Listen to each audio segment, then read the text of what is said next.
anyone who reads Ville, like adults and children, can see that this is a story that takes the reader seriously and wants to, make a thought-provoking and interesting story. You've published 3 books, right? Yes. That's quite an accomplishment. When did you give out the first book? That was, let's see, I started on it at the end of 2019 and I worked on it for 2 years, so it came out in 2022. 2022? Yeah. That's 3 years ago. Yeah. But you spent 3 years making the first book. No, more like 2 years, because it was like the end of 2019. Okay. So I spent 2 years on book 1, and then I think book 2 I spent about a little over a year, and the third book it was like over 1.5 years. Yeah. But I'm just guessing here now. Mm-hmm. You didn't start the book or the story in 2019. No, I started it. I've been working with the story for like close to like 20 years now, like where it's been like something I've worked on as a hobby of mine, like this story with these characters and stuff. So it's something I've been like drawing and exploring and world building and getting to know the characters for a long time. 20 years, that's quite a long time, and it's amazing that you, because 20 years ago you were fairly young and like trying to make a story, trying to make something happen, and now you're published with 3 books with that story, with that thing you started 20 years ago. That really shows that you can start and explore the stories you told yourself when you were young. Yeah, like I mean, I've always like with the Ville Wild Paws, it's been like a story where I've been able to put my feelings and thoughts and also a bit like exploration of identity in. So it's a very personal story that I've been working on, and also while working on it, I learned a lot about myself as well. And even when I was a kid, I mean, I played a lot with like figurines and stuffed plushies and stuff, and made stories then. And that's just something I always thought is fun. It went from being like playing with toys to drawing characters, so telling stories with characters. So it's just something I always really like to do, like tell stories, and yeah. But you said something there that it's very personal and it's very very.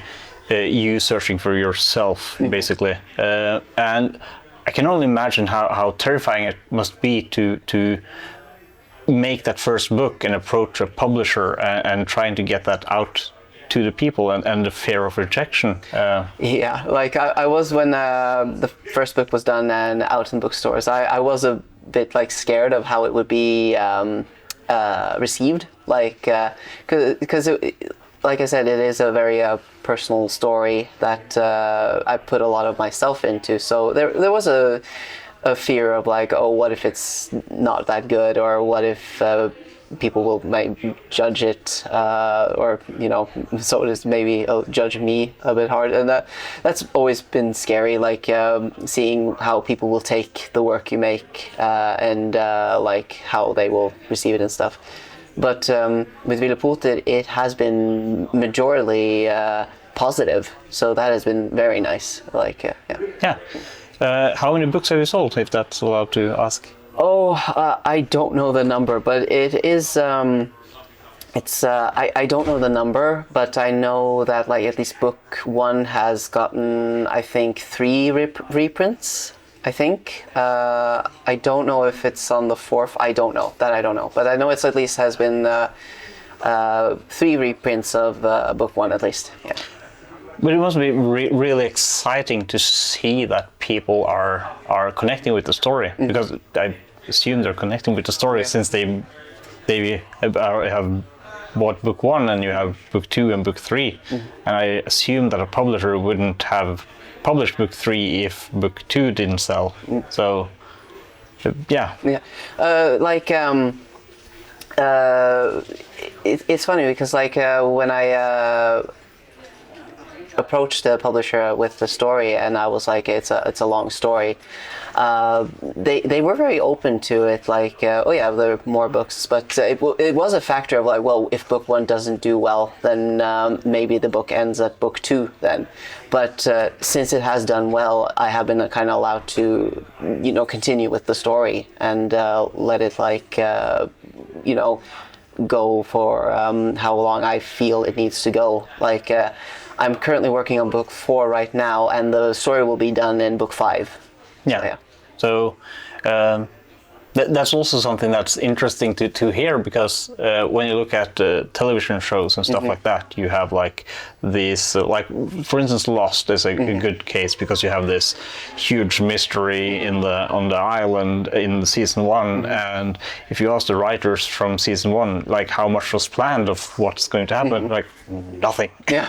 We threw stuff at the wall and see what stuck. Yeah. But you have like book 1, 2 through 5 now. In rough layout. Like rough, I have a rough idea what's going to happen. I know how it's going to end. And like when I first started book 1, I was like thinking like, oh, it's going to be 10 books, because there's so much to tell. But then over time, it's kind of like, okay, what's important, what works, what makes for like a good story, because I've gotten a lot of good advice from friends of mine in the comic industry, and also my editors have given me lots of feedback on like how to like properly tell the story and stuff. So now it's kind of like settled down to be like, okay, I think the story is a 5-book long story, and then that's that, Yeah. So if we sidestep the book a little bit, you draw. Why did you start drawing? I've just always really liked drawing since I was a kid. I was especially like, I remember being very a huge fan of Scooby-Doo. Like I really liked that show Scooby-Doo, and wanted to always try to draw Scooby-Doo. So I would get my brother to tape the episodes on VHS so that I could pause it, so that I could put a piece of paper on the screen and draw Scooby-Doo. Like, and that's just always been like, I just like drawing, and I wanted to create my own. I remember as a kid, I wanted to create my own dog character. And I never was really satisfied with it until I was, I think, more closer in like 15, 16 years old, where I managed to actually make a dog character that I was like, yes, this is kind of my first character, so to say, like, which was a wolf named Elliot, actually. But you do commissions as well, like people can commission pieces from you? Mostly that I did that in the past, because right now I've been working full-time with the comics, so I don't have much time to do commissions at the moment. But in the past I have, which was fun, like getting to like draw other characters, OCs or personas in my style, which is fun. Yeah, it's always fun, like when you have something you created and have somebody else make their rendition of it. That's always fun. That's what I really like. That I really like commissioning other artists for artwork, because I think it's so cool to like. I especially like to commission art of like Ty and Lucas, the main characters in Ville. And I'm just like, here, can you draw these 2 foxes in your style? Like, I just want to see how they would look in that style, because I think that's so much fun. Yeah, I would imagine like having this wall at home with all the different commissions, with all different art styles, and all being basically their personal take or their personal interpretation of your personal story and your personal characters. Yeah, exactly. I really like that. So that's what I look for. Well, if I see an artist who has a style I really like, then I'm very much like, oh, can you draw my characters like that? Then when when they are finished and I see it again, I get so happy, because it's just, oh, it's so cool to see them like that. Like, yeah. But you mentioned Scooby-Doo. Yeah. Do you have any other like inspirations, people you look up to, people you like to emulate? Well, was also really inspired by work by Don Bluth, like the movies like what's it called? All Dogs Go to Heaven and The Secret of Nim. Like these old animated movies have really inspired me. Also, as a child, I also saw a movie called Watership Down, which is a bit of a dark movie, but it was one of those moments in my life when I saw that it was like a story that was aimed like it was for kids, but it was also not quite for kids because it was very serious. It took its audience so seriously, and as a kid when I saw it, it was just, I felt like this story is trying to tell me something and taking me seriously. And I really want to implement that in my own work as well. That anyone who reads Ville, like adults and children, can see that this is a story that takes the reader seriously and wants to, make an thought-provoking and interesting story for them to, read along to. Yeah. There's a lot of those kind of stories that you watch like a movie as a kid, and like, this is a fun movie, but then you watch it as adults and it's like, whoa, this is dark. Yeah, it was like, because Watership Down specifically, it was like it looks like a cute movie. It's an animated movie with cute bunnies, but then you see it's actually quite serious. Like these bunnies trying to survive in nature, because if they get caught, they will die. And I don't know. As a child, it was just like something like going from it's an example escaping from now. Like I remember also watching The Fox and the Hound, which is based on a book that is much more darker than the Disney version.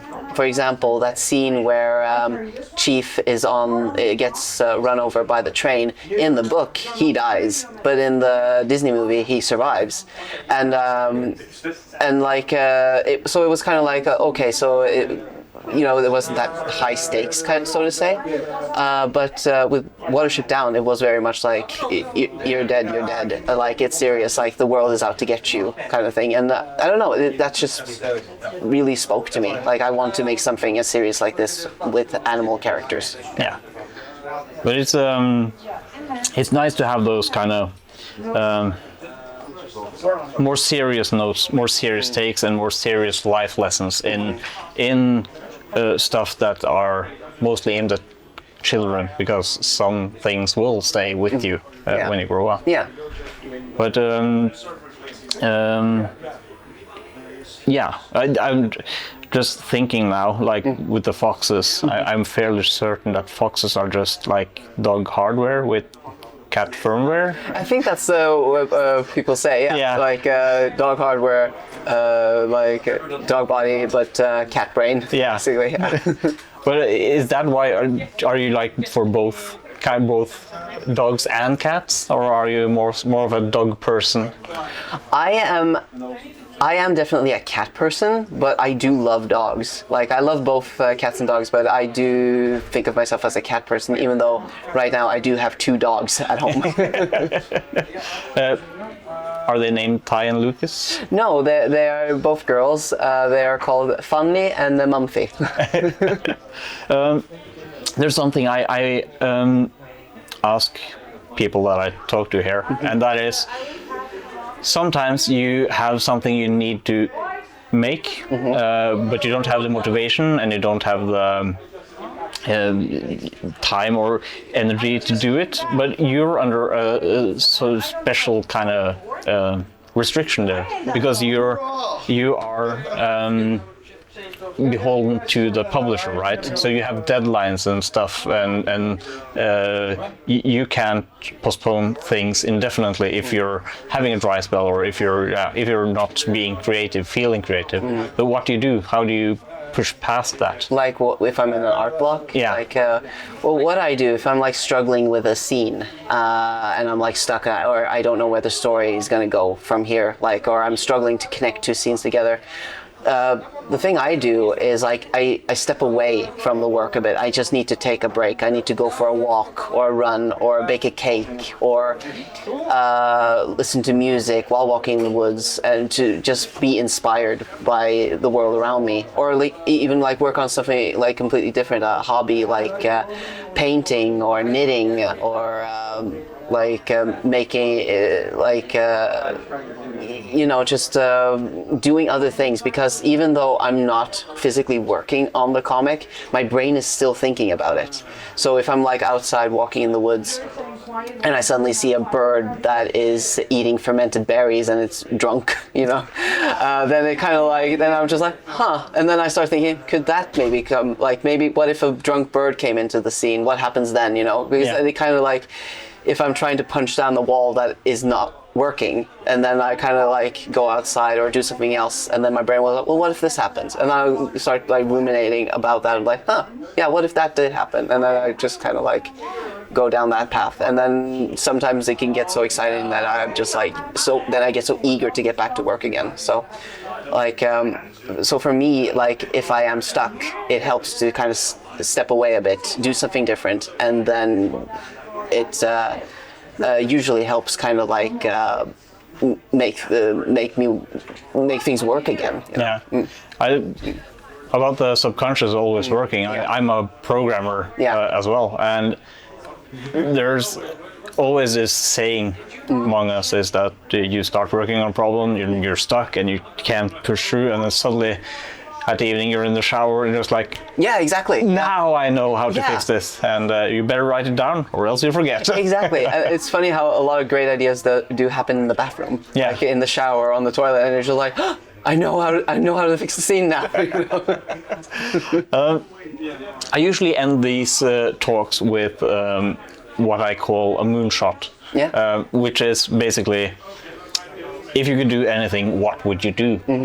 What goal do you want to achieve? What is your next step or next phase? Do you have a moonshot?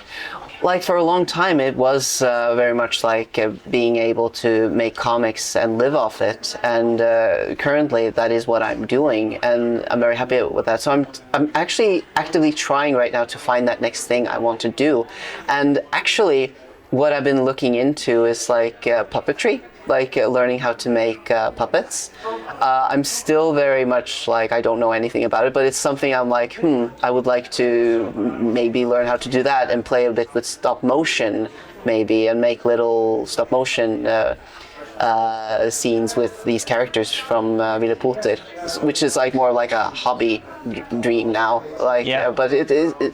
I feel like that's where I'm like at now. Like, Yeah, well, if you look at it, when you go back 20 years, you have this story with Ville, which is basically a dream and idea that you didn't know what to do with, and now you're publishing books, and now you're having this thought, this dream idea of doing puppetry. Who's not to say that in 10, 20 years you're moving in that direction and you have like a stop motion animation movie? Yeah, I mean, that would be very cool. Like it's like the big dream I have is like if Ville were ever to become a movie, that it would be a stop motion movie.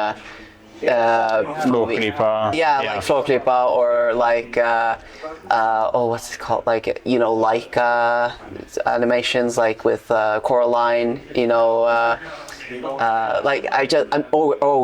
Guillermo del Toro's Pinocchio. I love stop motion so much. I think that's such a beautiful art, and I would be so happy if Ville were to become a movie and in stop motion. That would be very cool. So I guess that's kind of like, that would be the dream, but like for me that feels like such a big dream that like I think like, well, I could make puppets myself and kind of make like small little scenes for myself. So then I was like, okay, well then I need to learn how to make puppets and posable dolls and stuff. But again, that's like how you started with the story. You started small and ended big. Yeah, exactly. Yeah. Just need to take the path. Like started with Ville as just like a story that I just worked on in my sketchbook and just doodled and explored for years and years and years. and then was lucky that a publisher really liked the idea, the story, and allowed me to, to make this story into a physical book and stuff. So that was, I feel very lucky. Yeah, well, skill and luck is really like connected. So you need to be good to have luck. So is there something we've forgotten to talk about? No? I don't think so. Did we talk about what Ville is? So, no, we haven't. But I have shown stock footage. No, stock footage. B-roll. Yeah, I don't have stock footage of that, but I have B-roll. I have film, and that will be overlaid of stuff here. Yeah. And I will have photos of your stall or of the roll-up and everything. So people should be able to see what we're talking about. Yeah. I hope so. Yeah, like what the story is about, if anyone's interested to read it, I don't know, but maybe that's not so important. Yeah, you can give it a pitch. Well, Ville is a story about two foxes, one who's born in the forest and one who is from a fur farm. Ty, the silver fox from the forest, is a very shy fox who isn't very, like a typical fox that's very cunning and sly and, kind of does trickery and stuff, tricks other animals. So he gets kind of pressured by his family to be more tough and be more confident and do more tricks. And then you have Lucas, who's a red fox from the fur farm. He's lived his whole life in captivity and doesn't know anything about the world outside.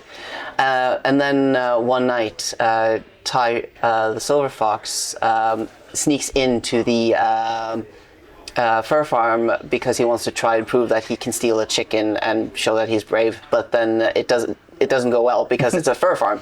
So sadly, he gets mistaken for another fox and is trapped there. And that's where Ty meets Lucas, and then these two foxes meet and kind of talk with each other about their different upbringings, where Ty is from this world, the forest, with all this freedom in the world, and Lucas is a fox that's lived his whole life in captivity, and the things that Ty is talking about is just so alien to him, and he's very curious about this world he comes from. So it's two very different worlds meeting, and they become quick friends, and eventually more. That's a really nice summarizing of the story, at least from what I've seen of the books. It looks amazing. There's a very great art. We saw that I've overlaid this B-roll as well with you drawing the inside the book for signing, and that's really cool. And it's you're so quick when you draw. I've drawn him so many times now, so it's almost at the point maybe I could do it blindfolded, but I won't do it. It has become such a second nature thing to just draw quickly like that. Well, you kind of have to if you're doing it 20, 30, 40, 50 times in the books. So. Yeah, exactly. Well, I think that's about wraps it up. Thank you so much. Well, thank you so much. This was wonderful. This was very good. Thank you. Links in the description to Instagram and a bit more about Ville and where they can find the story and buy the books. Yeah, on social media, I'm called Victor _ I think it is on Instagram, where I post about Ville and stuff, and I also have a blue sky that's Victor as well, and you can find the books at your local bookstore or at your local library. So Well, thank you so much. Thank you so much.